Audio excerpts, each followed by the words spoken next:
Yes, so the first thing to note is we will be recording this meeting. And the second thing is to say welcome. My name is Amanda Roberts. I am the PTA president this year. And on the line are a whole bunch of members of the PTA board. So thank you all for your hard work so far. It is hard to believe that's already November, but here we are. And so for today's meeting, we have, as usual, I think one of the highlights is our update from our principal and vice principal. We also have, I'm sorry, is it Fadique? Am I pronouncing your name correctly? It's Fadike. Okay, Fadike, I'm sorry. On to talk about Linkages to Learning, which is a school-based program we have right at Maryvale, and I'm excited to have her on today. We also are going to spend a little bit of time talking about some of our fundraising initiatives, and then a little bit of what do we think this spring might look like, which none of us have a crystal ball, but as our kids are getting vaccinated, there's a little bit of hope that maybe just perhaps some of the oldie but goodie PTA events might be able to return. So we'll have a brief conversation about what you all would like to see in the spring, acknowledging that none of us really know where COVID's going to be, but we maybe have a little bit of an idea. So again, thank you for coming. I'm going to start with the first item on the agenda here, which is the principal's update from Ms. Prin. Ms. Prin? Yep. Hello, everybody. Happy, is it Tuesday? My days get mixed. So it's Tuesday. I want to take note. I'm Fadike. It's good to see you tonight. Thank you for being here to present. I also just wanted to say thank you to Madam Payot because I see she's here. And I know she had a long day, as many of us did. And so thank you for joining tonight. And also I saw earlier Mr. Klaus, our new instrumental music teacher. He was logged in. He'll probably pop in and out. But I want to thank him for joining us tonight. We do make it optional for staff to attend unless they're presenting. So I thank them for being here. And if you have questions of 5th grade French immersion or instrumental music, they may be able to help you without putting them on the spot. But we have experts here tonight, so welcome to that. I just, for an update, I think the Spirit Week for the Fall Festival went well. We generally have 50 to 100 students not be able to participate because of their religious beliefs, cultures, that they don't participate in Halloween. But this year we had all students that I'm aware of. Nobody asked to be for an alternate activity. So doing it this way provided an opportunity for all kids to participate. I know Miss Chittum's pumpkin challenge was a lot of fun for the kids. She had a variety of pumpkins out, almost like a pumpkin museum, different colors, different shapes. And then the kids worked together to count the seeds and measure, and we had some winners with that challenge, as well as the classroom activities and the fun day of dressing each day. So we think that went pretty well, considering the times. I know the vaccination, I sent out to families vaccination sites. They seem to be filling up quick. It just takes us back to when we first as adults trying to get it. But as I get updates on vaccination sites, I will continue to push those out to you if you're going to have your child vaccinated. There was a Board of Education meeting today. And we generally, what happens during the day, sometimes I can log in and keep up with it, and sometimes the day gets too busy with the children. But I did get an email, and it was going out to families that November 23rd, which is it the 23rd? At that Wednesday where we have, it's the 4th, sorry, 24th. We have Thursday is Thanksgiving, so that day we're off. That's a holiday, right? No school. And Friday, no school for students or staff. Those 2 days are holidays. Wednesday was a half day. And so we were going to release at 2.5 hours early. The board today voted to make that a holiday so that families that I think can travel, if they feel safe to do so, would have more time to do that. So Wednesday has been moved from a half day to all day off for students and staff. So I say that I will put it in my Connect Ed. I know an email was sent, but I certainly want families to take advantage of the opportunity if they're traveling to be able to do so without a lot of traffic. So that's also an update. And really, we have CARES tutoring that is going to be starting.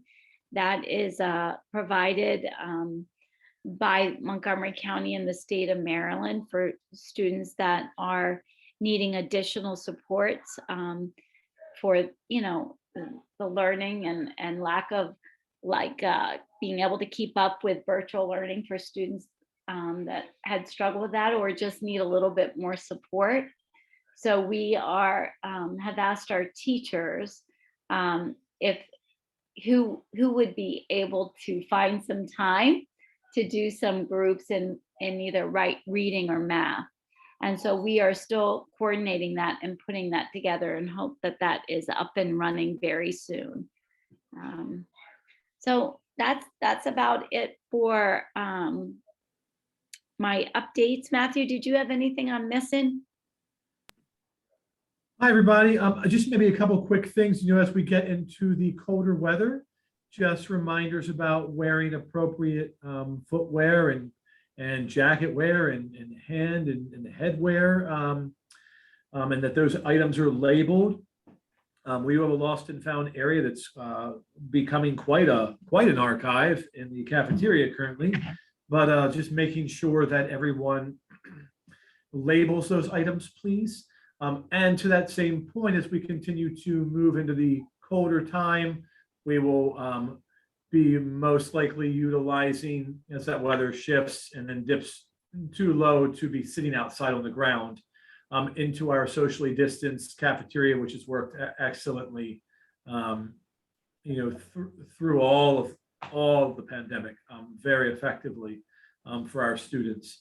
And then the other thing I just might suggest or put out there, we continue to do a tremendous amount of work across our teaching and paraeducator staff, building services, food services, et cetera, with managing and mitigating all sorts of social emotional needs and support-based needs for children during lunch and recess, from kindergarten to 5th grade, as they learn, come back together, learn how to be together, how to commune in positive ways, how to practice being respectful and responsible and ready to learn, how to conduct themselves with safe hands, safe bodies, appropriate bodies, and safe language and appropriate language.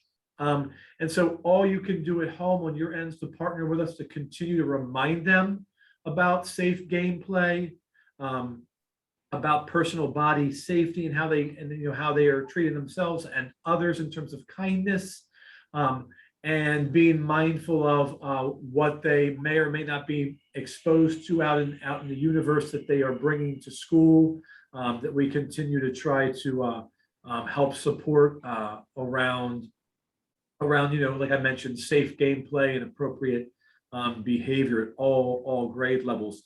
Children have been doing a tremendous job still to this day with everything from mask wearing to hand cleaning and sanitizing. We continue to do all we can in our distancing, even though it's not a definitive protocol, but how we manage that inside and outside with lunches, with indoor recesses. And the kids have done a great job with that, but we just continue to ask for that, reciprocal conversation around supporting them in every possible way to ensure that they are, as academically successful as we want them to be, that they are also as social, emotionally successful and grounded in safe and appropriate ways. So thank you to all of you for all you're doing and all you'll continue to do to support us here in the Maryvale family. Thank you. All right, Rachel, you had a question? Yeah, I was wondering, so my daughter had a particular connection when school was virtual last year to Miss Ritt, the school counselor, and wanted to speak to her. And the teacher expressed that Miss Ritt's role is slightly different now that the school is in person. And I was just wondering, like, is she really overwhelmed with, dealing with social emotional learning issues, or is our access a little bit different? I just want to manage expectations. My daughter's not in crisis at all. I think she was just like, oh, Miss Ritt's a sweet person that I'd like to talk to. So curious. I can answer that. I can talk to your daughter tomorrow, of course, and let her know how to do that. Miss Ritt she's had her first lessons in the classroom already. And one of her first classroom lessons, she was reminding or telling for the first time students what her role as counselor is. And I was fortunate enough to be able to be in a classroom when she was doing that with a 4th grade class. And so she went over the roles and her job as a counselor and how she can support students. So that was her first lesson. She has put up small metal, I'm just gonna say, I don't know what they're called officially, but this is what I call them, the old-fashioned metal mailboxes that have the lid that sort of flips up. And she has notes and papers, and students can write, say, Miss Ritt, I would like to see you, and drop it in the mailbox. I know they're in the heavily trafficked areas where somebody might need to problem solve. So there's one in the cafeteria. There's one in the upstairs hallway. And then they can always tell their teacher they need to speak with her, and then the teacher will let Miss Ritt know. So it's not that she's overwhelmed. She's busy. She's focusing, I know in the month of November, is the county mandates personal body safety lessons, which are given. All counselors in Montgomery County are asked to do with all students at grade appropriate lessons. So kindergarten lesson looks very different than a 5th grade lesson. But it is one of her roles and responsibilities as a school counselor is make sure those lessons get done before a certain date in the first semester. So she's starting those lessons. But anybody that wants to see Miss Ritt, she's always in the front hallway in the morning. So that's a good place to catch her. Thank you. Yeah. Teresa, you had a question? Yeah, thanks. So Mr. Bowerman mentioned colder weather. In previous years, we've done a coat and boot and other stuff drive. Last year, I think it was like new items only and ship them directly to school. I'm wondering if the PTA should help organize something like that, and would we have the same restriction on new versus used items?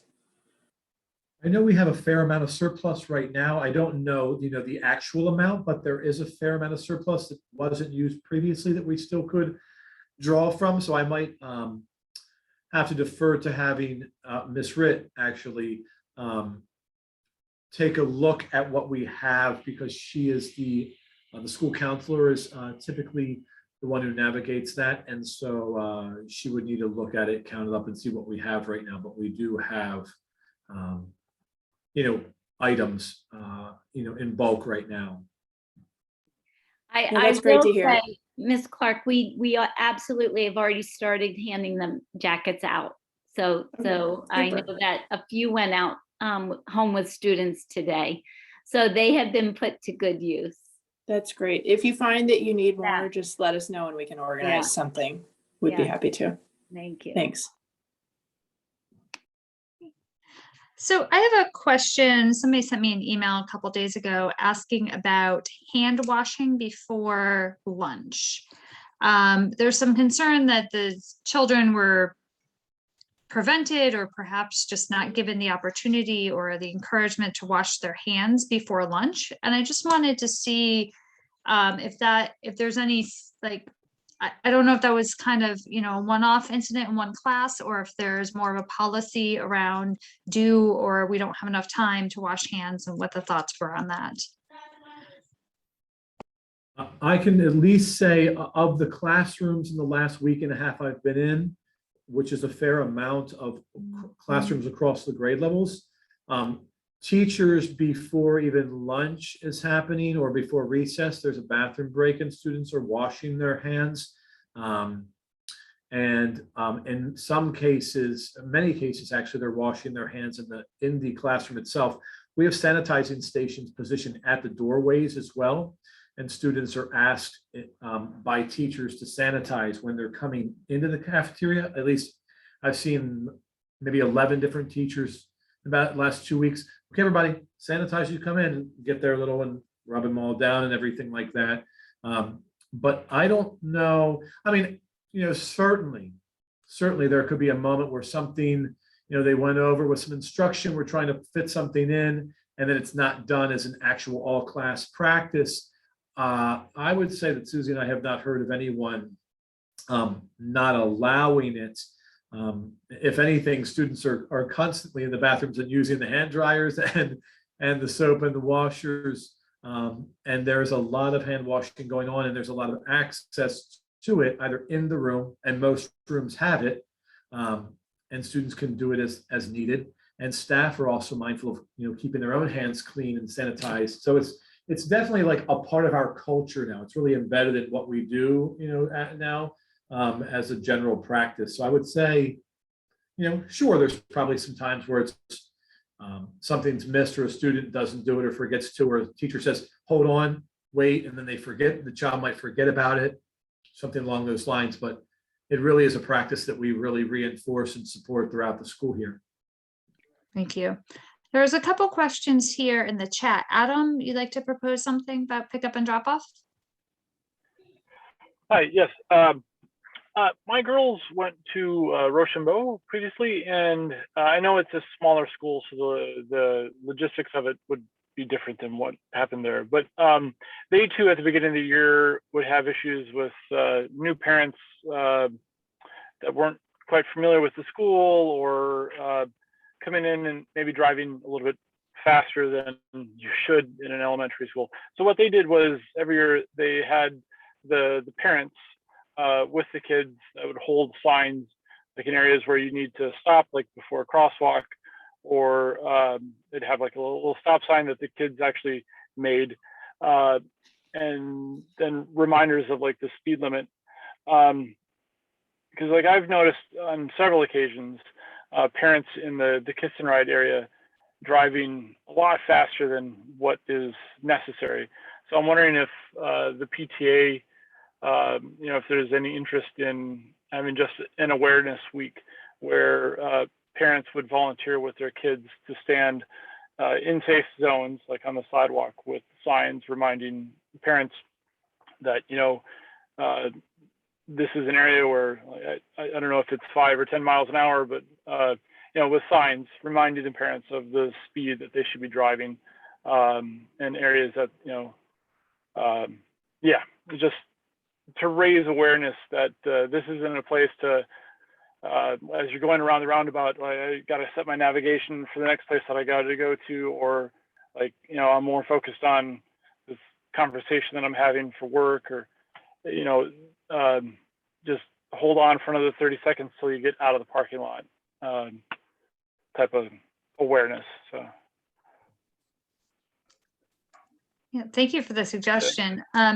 Adam, do you mind sending me an email separately? It's just president@maryvalepta.org, and we can talk about some of like the messaging that would be on those signs. I think it's a good idea, Yeah. and I think we have take up, but we can figure out exactly like how to do it, what the signs would say, etc. Okay. Yeah. Okay. All right. Thank you. Thank you. And then Catherine has a question here about what is the criteria for when it's too cold for outdoor lunch or recess? So I can speak a little bit to that. For recess, right? Because we never really did outdoor lunch, although it's a big hit. But for outdoor recess, we look at the temperature, and if it's not raining, we will go out unless it's with the wind chill factor included, below 32 degrees. So children need to bundle up and be prepared to go outside. We do go out if it's 33.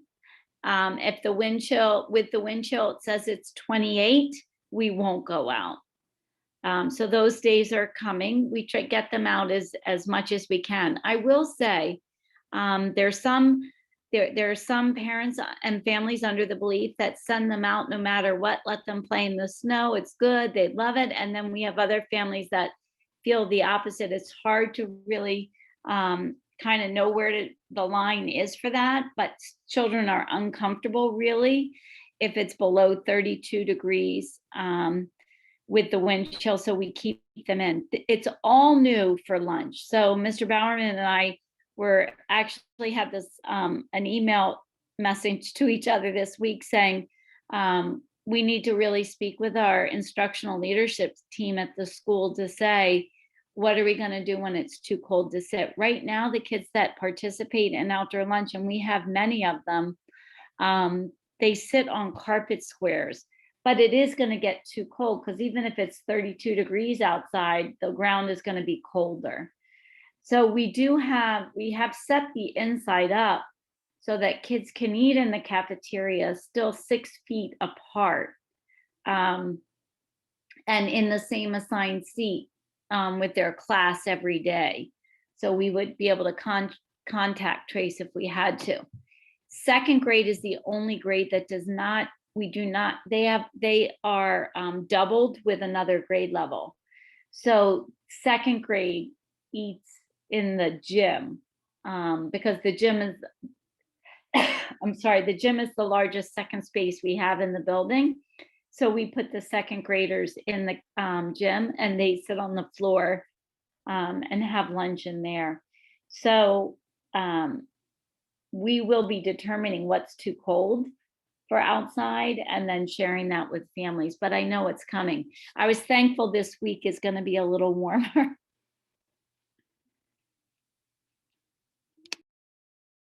Thank you very much. Any other questions or comments for Ms. Prinn and Mr. Bowerman before we move on? All right. As always, thank you very much. The next item on our agenda here is Fadike. Did I get it wrong again? Oh, I got it right. Yay. To talk about linkages to learning. I'm really excited to have you here today because we're pretty unique. Correct me if I'm wrong, but I think we're the only elementary school in Rockville that has a linkages location, right? Yeah. And so it's a great program. And I think it behooves us all to know more about it, whether we ourselves need to take advantage of the services offered or to better understand what is available so that maybe we can refer others who we know might need to take advantage. So I'm going to turn it over to you. Thank you for joining us. Thank you so much for inviting me. I just, again, want to actually introduce myself. I am the new, I've been going around saying I am the new Lanique. Some of you all are familiar with Lanique Murray, who is my predecessor. But I came in January and have been here since January. So it's definitely been a pleasure getting to know everyone and just the Maryvale school altogether. And it's just been a pleasure thus far. I'm going to go ahead and share my screen. I have a PowerPoint that I would like to share with everyone. I want to make sure, can everyone see it? Okay, excellent. We are, of course, Linkages to Learning. We are in the city of Rockville, but we are all over in Montgomery County. So we are in other schools in Montgomery County, but Rockville, we're in Maryvale. So, of course, our team for Maryvale Elementary consists of myself. I am the community school coordinator. I am the one that basically ties all of it together. I am the one as far as outreach, as far as coordinating different programmings, different resources, bringing different resources into the school, and making sure that we have access to the resources and disseminate those resources to our Maryvale family. So that's myself. And we also have Marissa Bokout, who is our family case manager. And then we have our two therapists, Alyssa Ipthasane and Amanda Marcus.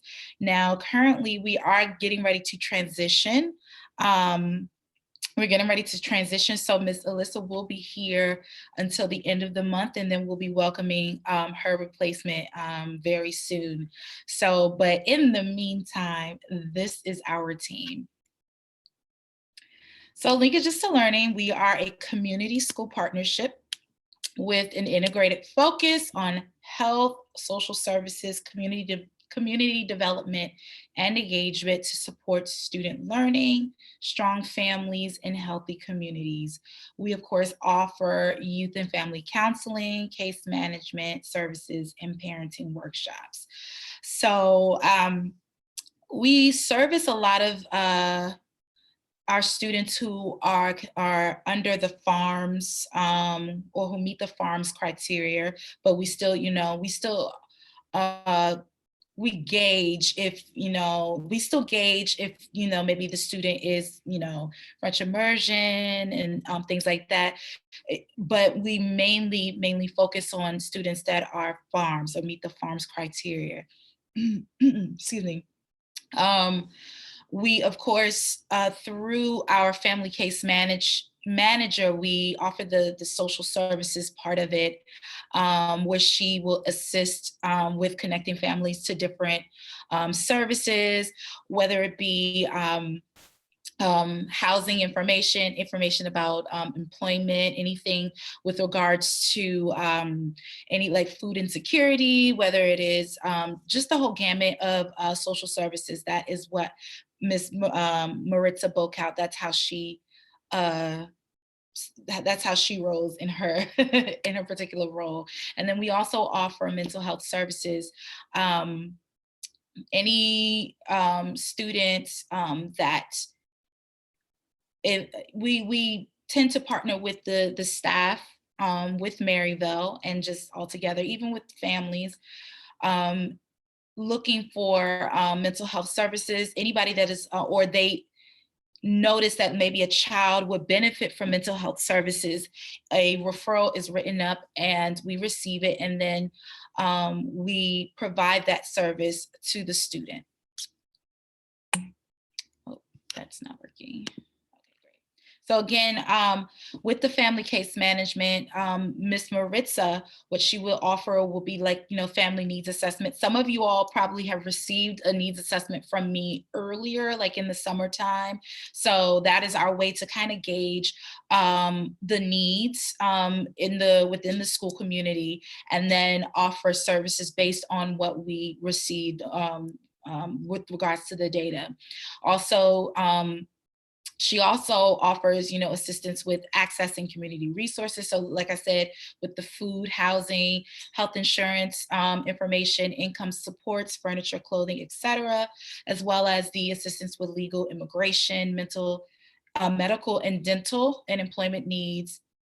Also with interpretation and translation, and access to child care and after school, and eviction prevention. So through the community education and development, I love working with our families.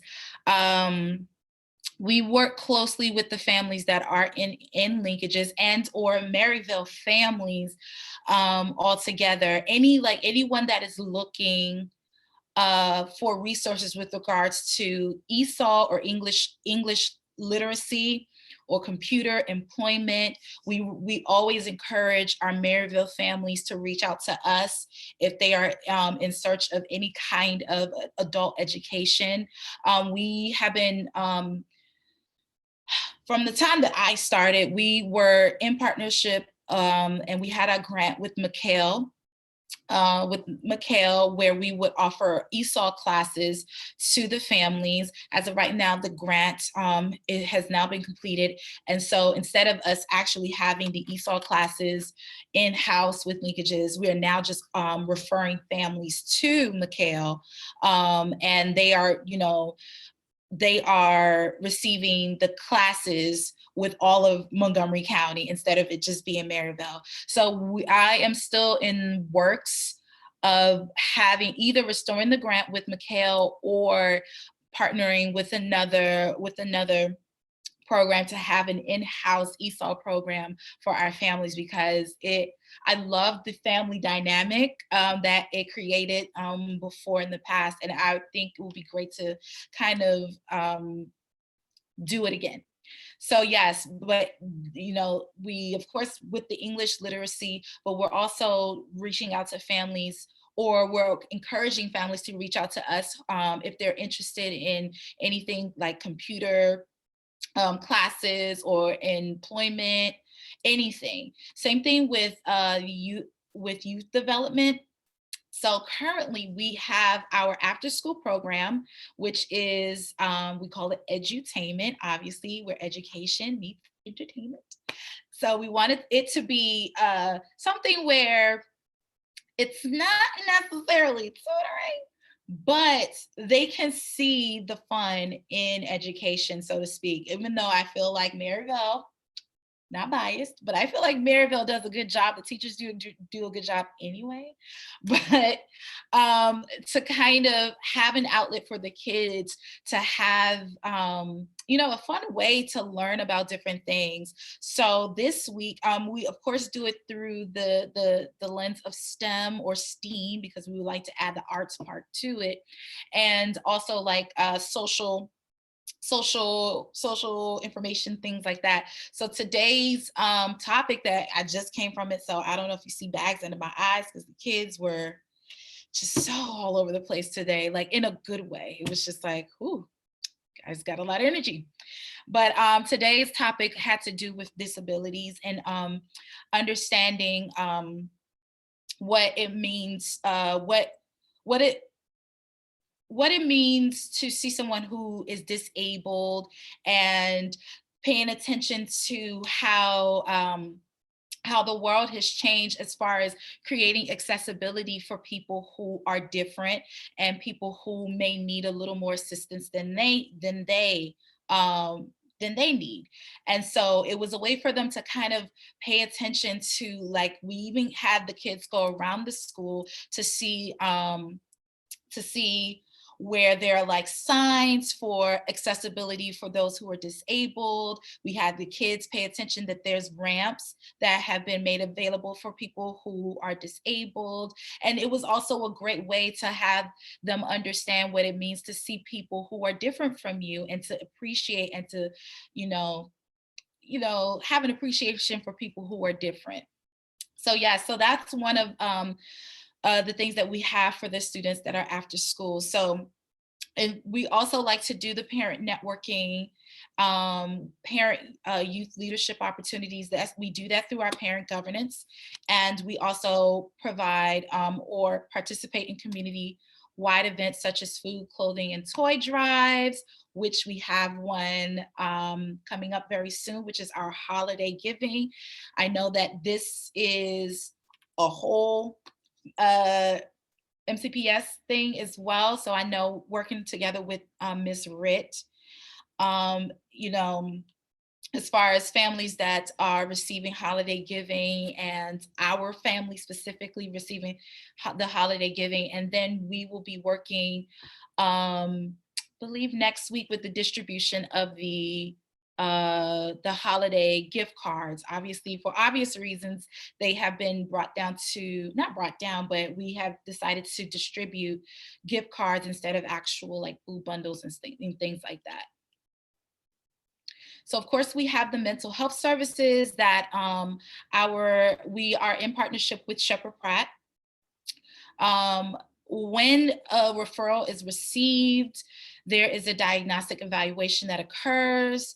Then there's like a skill development and student support groups. And they also have access to psychiatric care, medication management, crisis intervention, child, family and group therapy, classroom observation and teacher consultation, and parent staff workshops on behavioral issues. Now, as far as eligibility, students who are experiencing barriers to accessing mental health care with their own resources are eligible for individual, family, and/or group counseling. Access barriers that would allow a client to seek services at LTL rather than from an outside provider include, but are not limited to, the following: transportation, language, childcare, costs, hours of operation, and health concerns. So we really pride ourselves in making ourselves available to the students right then and there, without any of the other barriers or possible barriers such as what was listed. So a lot of the families have been, so grateful with the fact that they can receive this care right in the school. And everything in the middle that gets in the way is, limited. So we're always encouraging families to seek out Linkages to Learning for their mental health services for their student. So the referral process. So what will happen? It can happen in two ways. If you as the parent are in need or are searching or just looking to reach out, it would be best to first maybe speak with our parent community coordinator, which is Miss Andrea Carter. If you can have discussions with her as far as, what it is that you're looking for, what it is that you may need. And then if she feels as though if she feels as though Linkages to Learning can be a better assistance or further assistance, that's when she can write up a referral on your behalf, and then we can reach out to you, and or you can give us a call. You can give us a call if you have any questions about anything.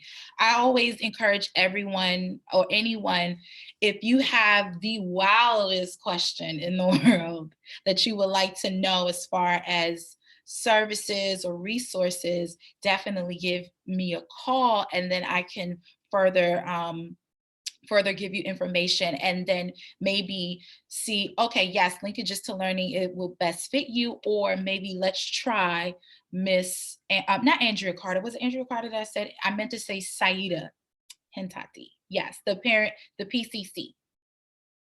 So yes. So, but it would be best to, however you can, just reach out.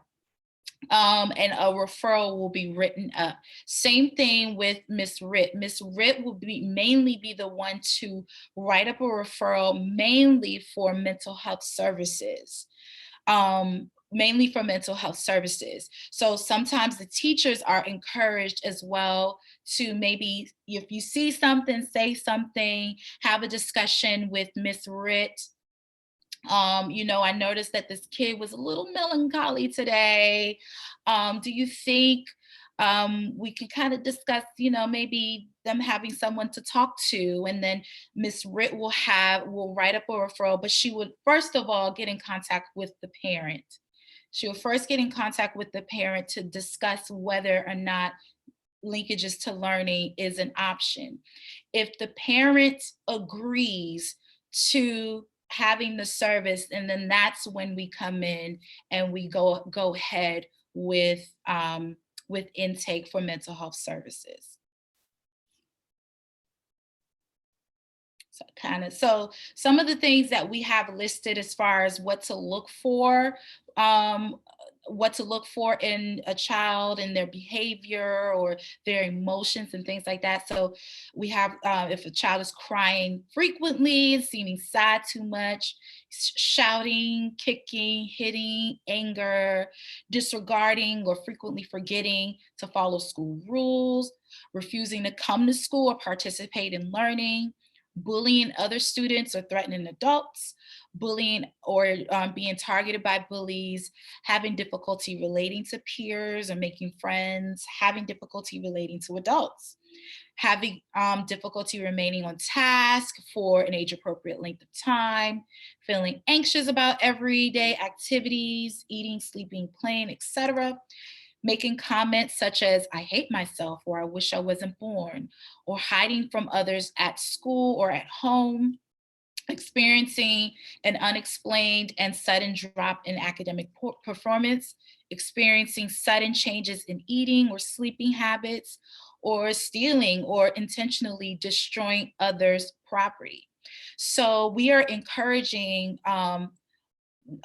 families, if you notice this in your own child, to speak to the counselor, to speak to Ms. Ritt, and or to speak to Ms. Ritt, and you kind of discuss what you have noticed, and then from there you can maybe if she offers linkages to learning as an option and you consent to it, then that's when we take over with the referral, if that's what you notice. Same thing with the teachers, or if there are teachers or any of the staff that are present, if you've also noticed this with regards to a student and you've had conversation with the parent and the counselor and the parent has consented, then that's when we come in.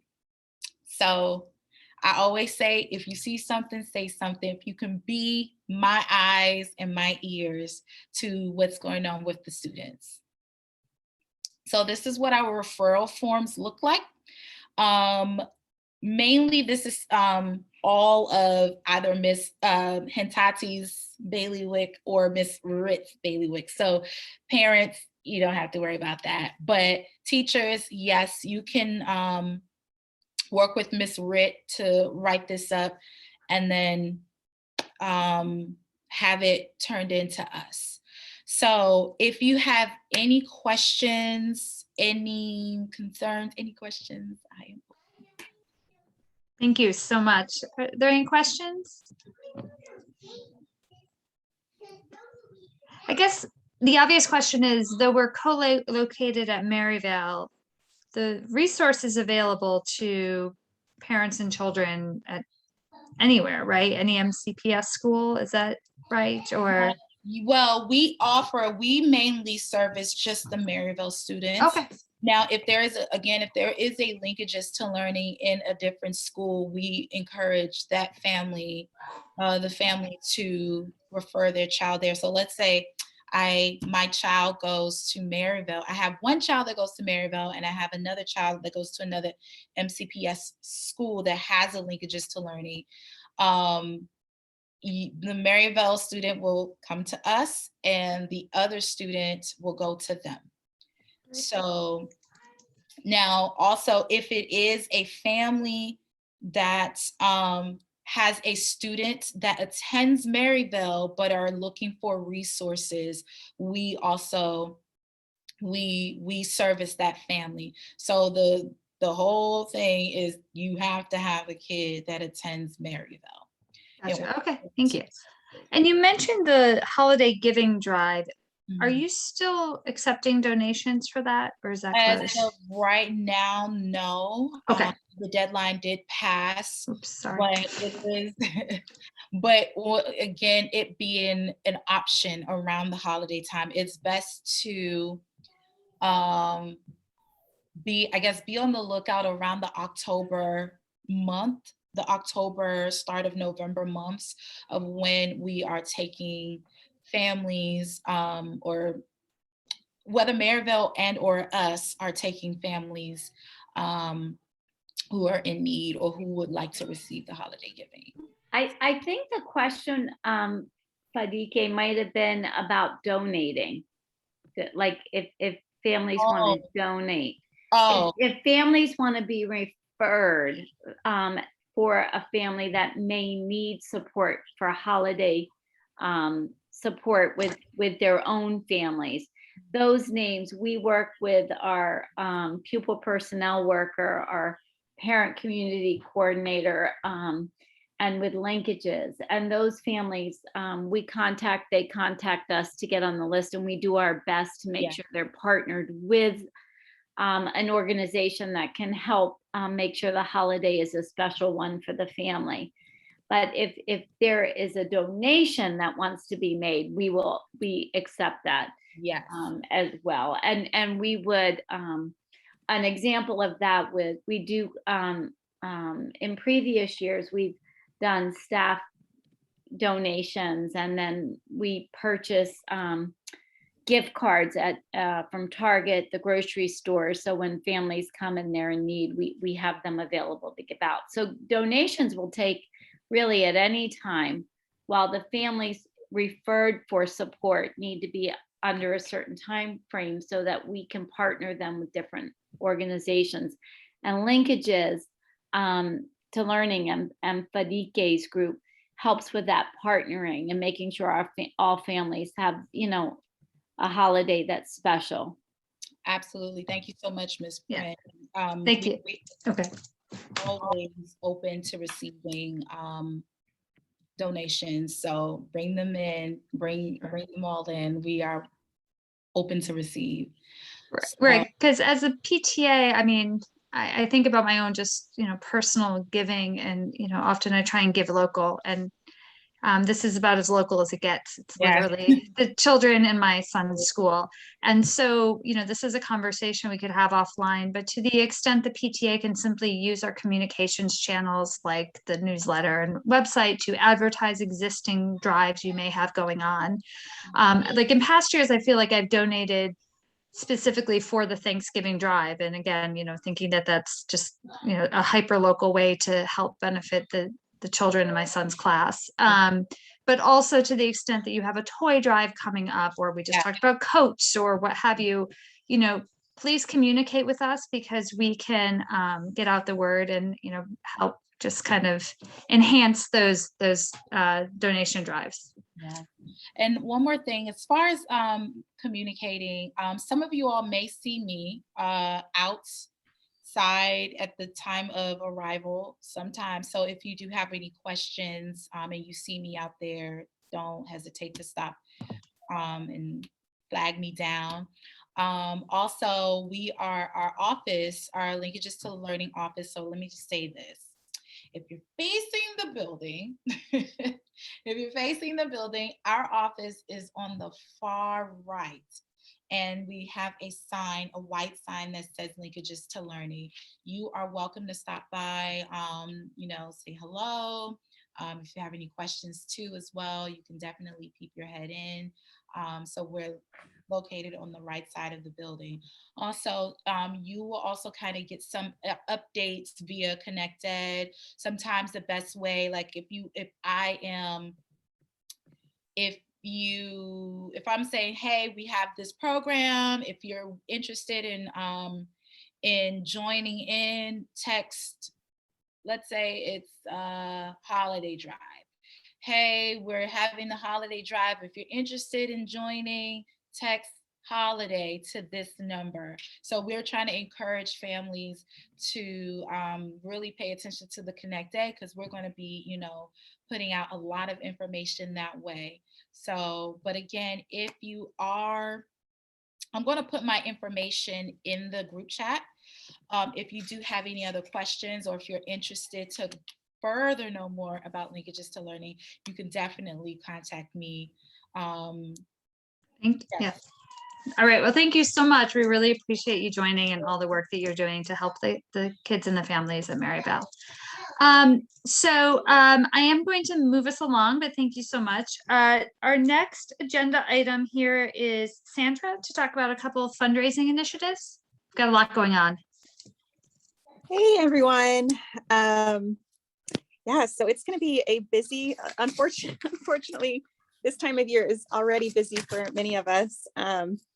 So I hate to add on to any of that, but hopefully it helps. For instance, our book fair is going to be starting next week, and it's a great way to get gifts for people in your life, children and anyone really. And that will be starting next week. But before we get to that, tomorrow is our Chipotle Fundraiser. The time is from 4 to 8.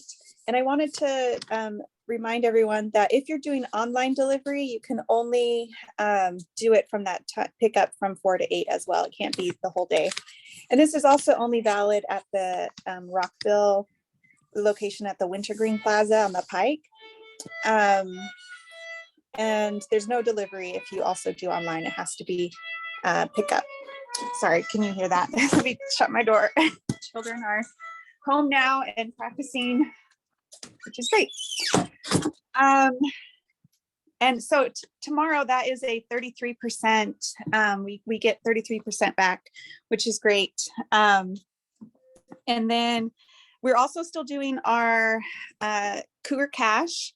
We have raised about $3,150 at this moment. Our goal is $5,000. And we were just talking before this meeting about a treat we could give this.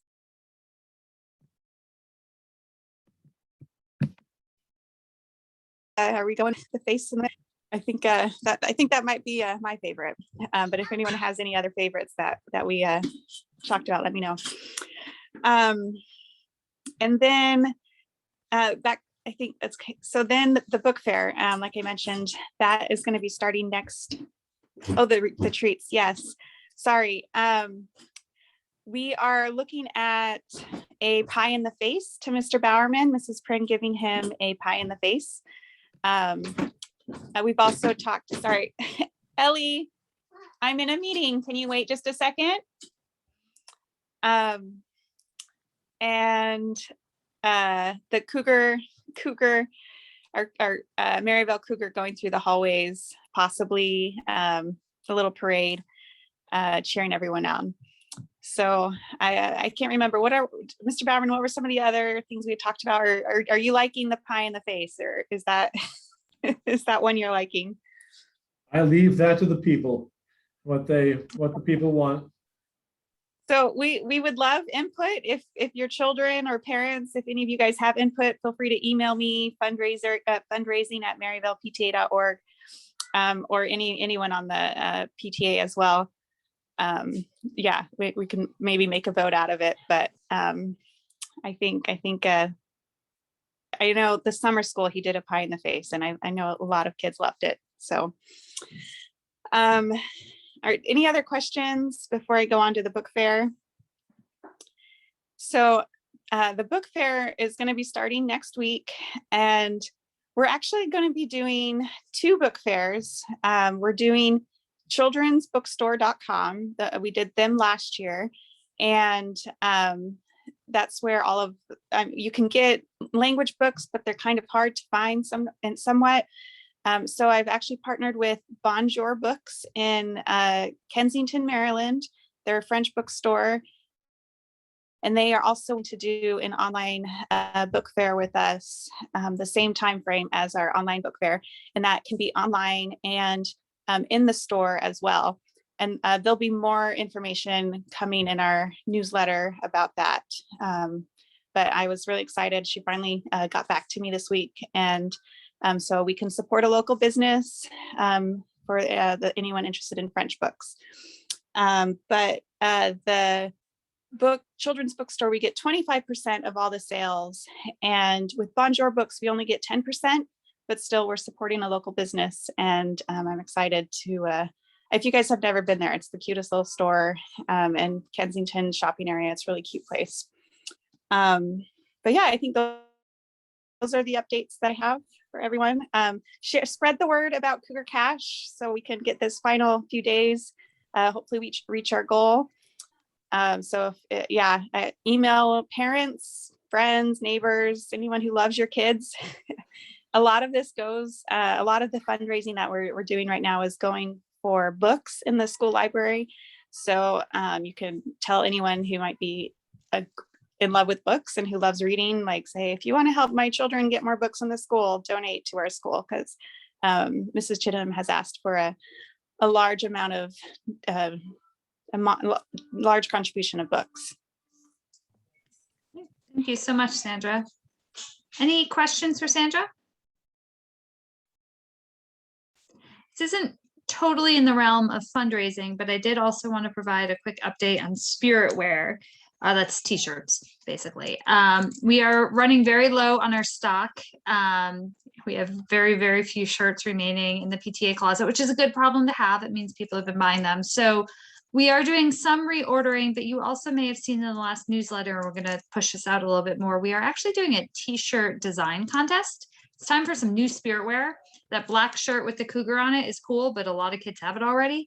So it's time for something a little bit different. We figured, why not give our kids an opportunity to design one? So the contest runs to the end of the month, and kids can submit original artwork, and we will pick one for a t-shirt design, and the winner will get a free t-shirt as well as bragging rights. And if we get multiple cool designs, we will, you know, maybe pick multiple, and this can kind of be the future of our spirit wear as we bring in new designs and new t-shirts. So it's a little bit of fundraising because we eventually sell those t-shirts, but largely it's a way to create new spirit wear. Right, anything else? All right, so we have just 3 minutes left. I'm always conscious of the time. I don't want to try and keep us over. So the largest thing on other business, and I'll set the stage, and if people need to drop, feel free to do so, is because of COVID, we did both budgeting and also kind of by extension planning only for this first half of the year. So in January, we're going to be adopting a new budget.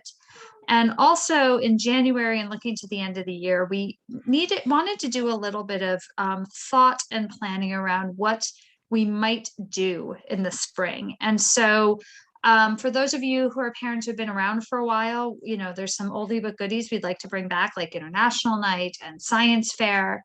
There may be things that we don't bring back. There may be new ideas. And even if you're new and have never done any of those things, we're just kind of trying to gauge interest. And, you know, with the major elephant in the room of we have no idea what's going to happen with COVID, but our kids are getting vaccinated, and there's sort of reason for optimism that perhaps as we go into the spring, we can begin to do a little bit more. I just would love to let's spend the last literally 2 minutes kind of asking people's thoughts, opinions, suggestions, ideas around what you might want to see in the spring, or perhaps not see. I mean, maybe the result, maybe you feel like, look, this school year, still a COVID year, and we should be really restrictive in what we do. But hearing your thoughts, and then the executive committee and the board can take those thoughts and kind of translate it into budget, et cetera. But I'll stop there and just kind of open the floor and see if people have any thoughts about what we might want to think about doing for the second half of the year.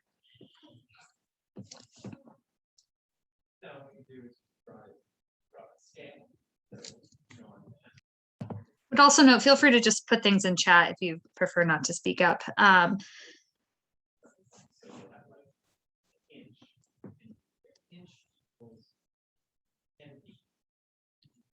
right.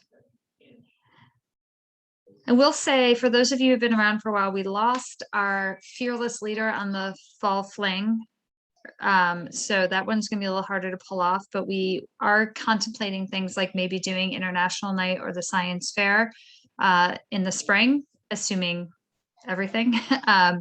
But if you have any thoughts on this topic, feel free to drop me an email. It's president@maryvalepta.org. We don't have a crystal ball, and we don't really know, but we're trying to kind of walk that fine line between what we might be allowed to do, might want to do, and also, you know, people's thoughts on what they would like to see. All right, with that, it is 8 o'clock. Any last thoughts, questions, ideas, things that people want to say before we close?